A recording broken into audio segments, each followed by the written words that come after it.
Hey,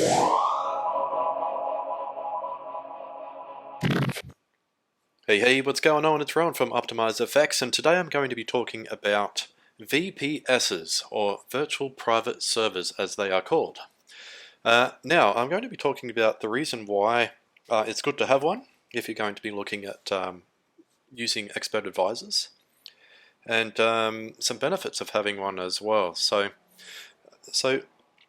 I'm just showing, I've just got this page up here now. These are the guys that I have been using for the past couple of months. I've had great experience with them.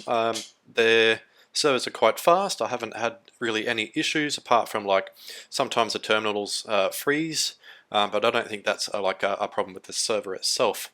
That's just like sometimes MetaTrader terminals, they just freeze out of nowhere and they just play up.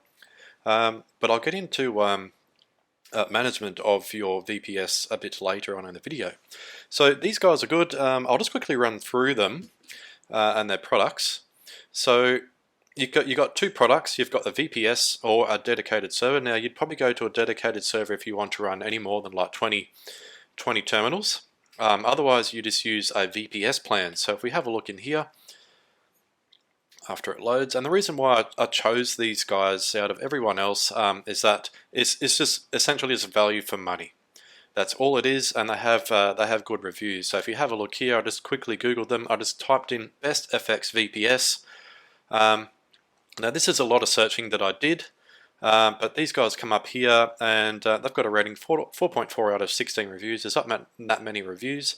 However, they're in America. They're an American-based company, and they've just been going really good for me. Now they've got a few products, so I'll just go down here to their packages.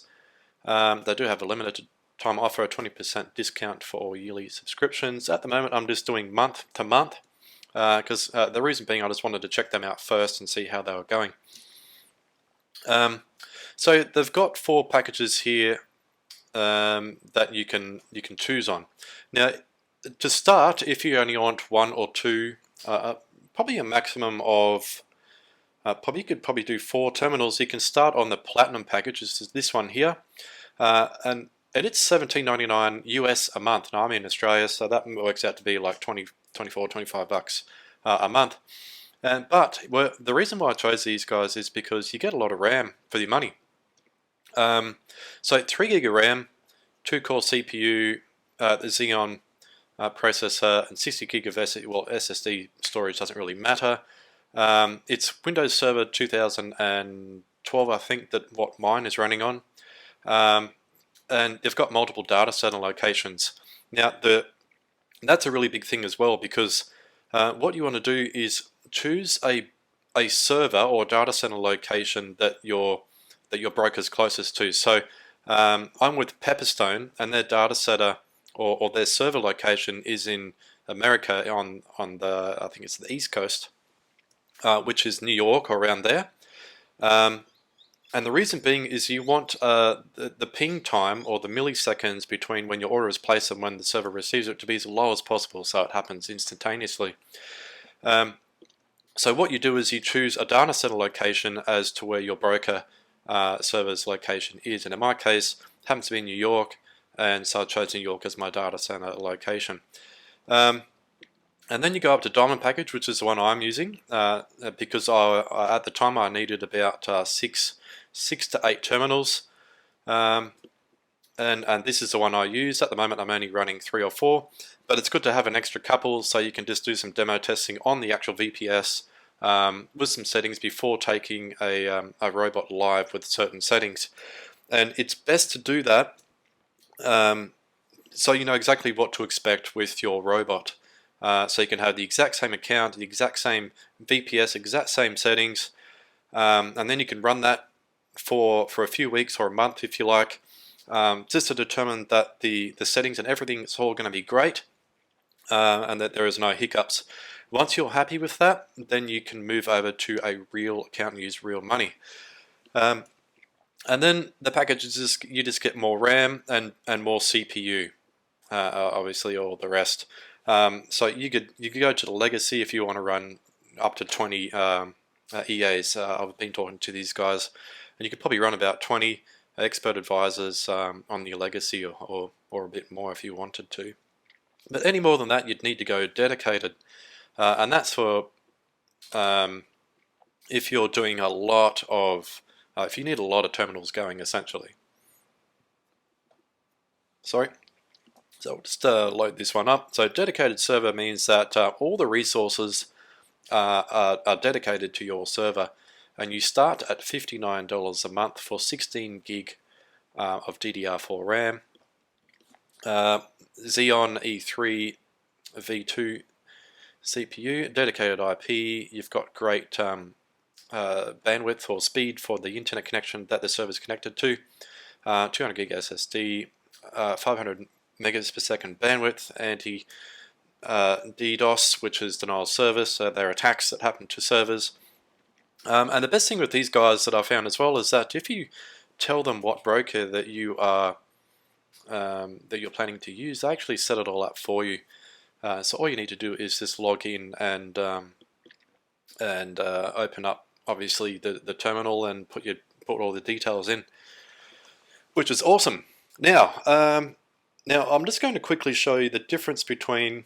Well, I don't have a VPS set up on this laptop that I'm using right now because it is just a laptop that I sit at home and it just runs a whole heap of terminals that I do my demo tests on. But I'll show you the difference here. So let's have a look. So this is Pepperstone, and this is the Kingle one that I've had going since I think the 10th of March. I started this on $1,000. Right now it's at 9,328. It's been going for quite a long time. And if you click down here in the terminal, it'll come up with connection status. And it'll actually tell you what server it is connected to and what the milliseconds is. So the milliseconds, at the moment it's connected to Sydney, and milliseconds is 275.34, which is, in milliseconds time, in terms of server ping time, that's huge. And what you're trying to aim for is anything, I guess anything less than 100 is good. Anything less than 100 is good. And at the moment on a VPS you can go anything less than 10. Depending on where your broker's servers are and where your dedicated, or where your server is. So at the moment I'm with Pepperstone. I've got the server location for the VPS in New York, and they Pepperstone are based in New York, so my milliseconds or my ping is around about 8. So that, and I mean like 8 is in 8.0. That's it, which is awesome. You can if you pay more, you can get like VPSs or virtual private servers that optimize based on that ping time, so you can get it down to like 2 or 1 seconds if you wanted to pay for that. But the trades that I do, they're not high frequency, so I don't need to spend extra money on things like that. If you had a robot that is a very high frequent trader, or if that's the style, you'll want to get a ping that is low. So this is just an example. So this is, it's connected to the server in Sydney, and the ping from my laptop to there is 275 milliseconds, which is pretty big. We'll just have a look at this other one. This is IC Markets, and we'll see where it is connected to. And you can do this on any terminal. As long as it's connected to a broker. These are all demo accounts. It doesn't matter if it's a demo or a live account. You can check the ping. And as you can see here, 252 milliseconds it's connected to. So it's DC, which I think is in Washington or Washington DC. I'm not sure, but the other one's in New York. So you can actually connect to another server if you want. It just disconnects and it connects to this one. If you click on it, it'll connect to the other server. So I'll just have a look at here. This is Sad Scalper. It's if you've been following me, I've had this. This is the free one that I mentioned. It is still going. It's currently in quite a bit of drawdown, $979, but it has a balance of $2,790, which I think it started at 1,000. So it's going pretty good, but it's getting up to 25-30% drawdown at the moment. But we'll come back to these later. But look at this, 245 milliseconds. So This is, yeah, it's just connected to I've got NBN, and here in Australia the NBN is pretty average. We're one of the worst countries in the world to have fast internet, and I think my download speed here is probably around 40 or 50 megabytes a second. You can go megabits or megabytes, and the upload here is I'm not paying for much upload, so it's maybe about 10 megabytes per second. So that's pretty much all I wanted to talk about with it's just like what to do and the reason. Or let's talk about the reason why you want a VPS, and those are the things. You want something that's on all the time. Now at home my internet is susceptible to being turned off, or it disconnects all the time, and that happens all the time here. It drops out probably a few times a day. So reliability, that is one of the biggest things why you want to go to a VPS. It's VPSs are always on. There's very rare time where they'll be disconnected from the internet. Very rare, and most VPSs will guarantee like an uptime. They'll be like a 99.9% uptime with their products. So we'll have a look at the latency table here. It's loading, so this will tell you the latency table of your broker compared to like the location. So what you want to look at here is, like, say you're looking at FPS. You want to choose UK, because like they are probably located in the UK. So the 12 milliseconds is what you're looking to probably get if you went with the UK. But if you chose, let's look at the 88 millisecond one. If you chose New York, it would be a lot less because it's not optimized for that location. So there's that as well, and this is what you want to have a look at. They've got a great table here, which is another reason why I chose them. Everything's all here. And there's a little guide here on the importance of latency, which is what the milliseconds is. Another reason why you want a VPS is one, that it's always on. Two, it's easy to monitor. You don't have to worry about someone coming to turn your computer off or closing the lid of your laptop or as such. They're the two biggest reasons why you'd want a VPS. It's always on, and you want to get something that's got a better millisecond ping. It's connected to a faster service. They're the main reasons why you'd want a VPS. So, in saying all of that, how do you connect to one? Well, if you're on a Windows machine, which I think 95% of you all will be, and you can do this on a Mac as well, what you want to do is look for a program on here called Remote Desktop Connection. So just type in REM or remote and click on that, and it will come up with a thing here called Remote Desktop Connection. And when you sign up to a VPS, you'll get provided an IP address that will go along the lines of like 168.2. That's just a basic IP address, usually of your computer.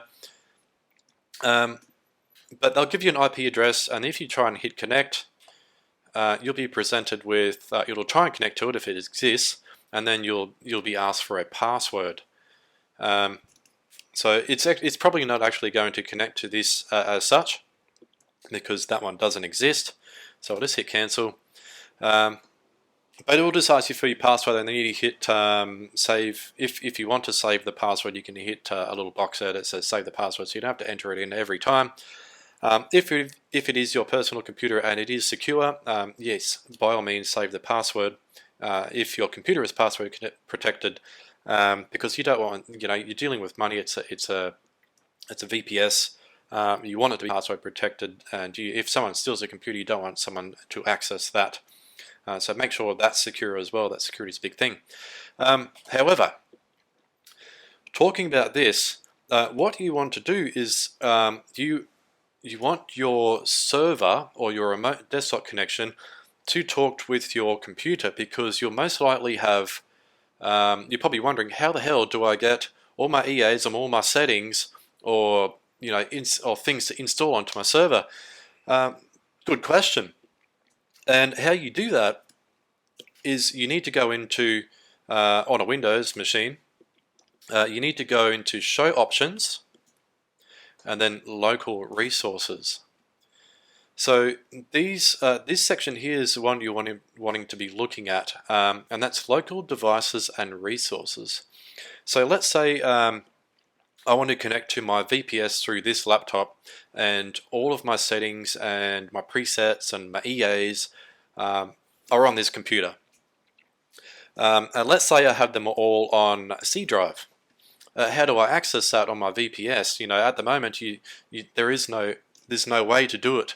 And here's a little trick that you may not know, but we don't want to worry about, or we actually do want to worry about the clipboard, because that comes in handy, but we don't need to connect to any printers from the VPS, even though you can if you really wanted to, but I don't.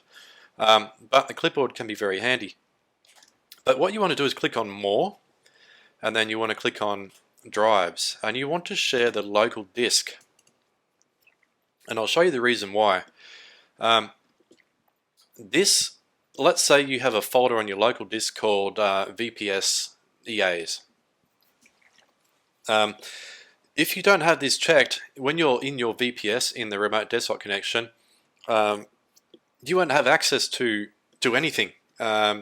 So there's only one of two ways that you can access your files, and this is one way, or the other way is you could log into your email on the VPS, and you could email them to yourself and access it that way. But why would you do that when you can just do this? So what you want to do is you want your remote desktop connection to access your local disk, and that is it. You just hit OK, and then once you hit, you can go back to General. You can put in your IP address and your username. You can save the credentials.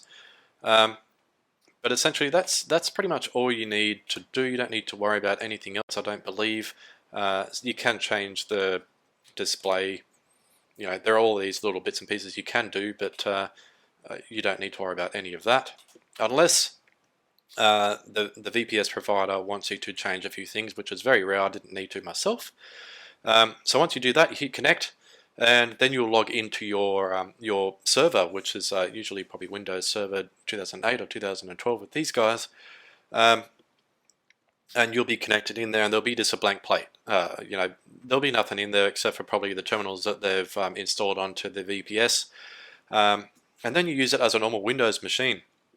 So in there'll be like a folder like this, and then in your list, which is up and down here, you'll have access to, it'll be local, like your local disk on the VPS. So you'll be connected to this laptop, let's say, and then you can you can drag and drop EAs into your VPS or presets or whatever you like.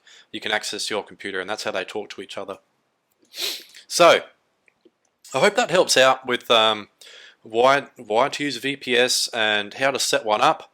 There is another option, and if you don't want to pay for one, you'll still need a credit card for this though. You can go to Amazon AWS, and they offer 12 months free, and this will allow you to get a free VPS for 12 months, but with only 1 gig of RAM, and it's pretty slow. You can only run one terminal at most, and it even struggles with one terminal. But what free tier? So they have a free tier, right? And it is a little bit to get this set up. It's harder to set up than the other one that I mentioned there. But they have a free tier. So what that allows you to do is get a Amazon EC2 server, where you get 750 hours a month, and that's all you need. So essentially, you just get this. It's essentially a VPS. You just load up like Windows Server 2000 and it is 2012. In order to do that, you just create a free account, and I think they do require a credit card, even though it doesn't get charged. There are guides on how to do this. I'm not going to go over that in this video, but it is free, but you do need a credit card, I believe. It's free for 12 months, and after that 12 months, you'll then start getting charged, which is not cool, but it allows you to have a one terminal. The performance isn't that great. I had two going. They were going actually no worries, but I decided to splurge on the whole $25 a month to get a proper VPS. Then I can run more than one terminal, and the performance is way better. But you can do this if you want, just to have one going on there if you like. But yeah, that's pretty much it. That's all I really wanted to cover in this video. Why I chose a VPS, the benefits of a VPS, a couple of different options with VPS. If you do want to sign up to Best Forex VPS, I'll have the referral link below. I'll put that in the comment section below. And I'm just going to quickly run through the EAs that you probably saw that I'll start the next $1,000 challenge, which is exciting. So these, I've got 8 here, and I've got room for 2 more spots. I'm going to run 10 EAs. So I've got the Boss EA, Dragon Expert Advisor, Holy Grail, Money Pile, Phoenix, Private Wealth Robot, Signals Pro 007, and Winner FX Pro. And I've got to choose 2 more EAs. And what I might do is actually choose 2 paid ones from Expert Forex, but I'm still going to decide whether I want to do that or not, because I bought some EAs. Yes, I do. They're my first purchases, and we'll see. I'd like to see how they go compared to all the free ones that I've found. But yeah, I'll touch on that a bit later. I'll make that decision probably tonight. And I'll start loading these EAs up, and as you saw, Kingle's still going great. Money Pile's still going great. It is up to 2,500, 106 in drawdown. It's amazing. This is amazing. The Ichimoku is in profit at the moment. It hasn't lost a trade yet. So I put an extra $200 in the account, and it's made 39 to 45. So it hasn't done many trades at all, but all the trades that it's done have been profitable. So that's pretty solid. EABS trend has it's still going, which is awesome. It's up to nearly 4,000. But this one, remember, it has a lot of drawdown. Not too keen on that. Kingle is still going, one pair. The Arrow TMA is still going. It's currently in a trade at the moment. Applicant Solid Robot, it has a balance of 3,400 now. Not much drawdown. And as you saw, Sad Scalper is at 2,790. So everything's going good. This is the last you'll see of all of these bots, because I'm actually going to get rid of these, get some fresh, probably not fresh accounts, but I'll load some accounts up, and I'll probably start that challenge. There's no point in me starting the challenge. I could start it tomorrow, but yeah, I'll start the $1,000 challenge soon. I hope the VPS information has been helpful. Yes, thanks for watching, and I'll see you in the next video where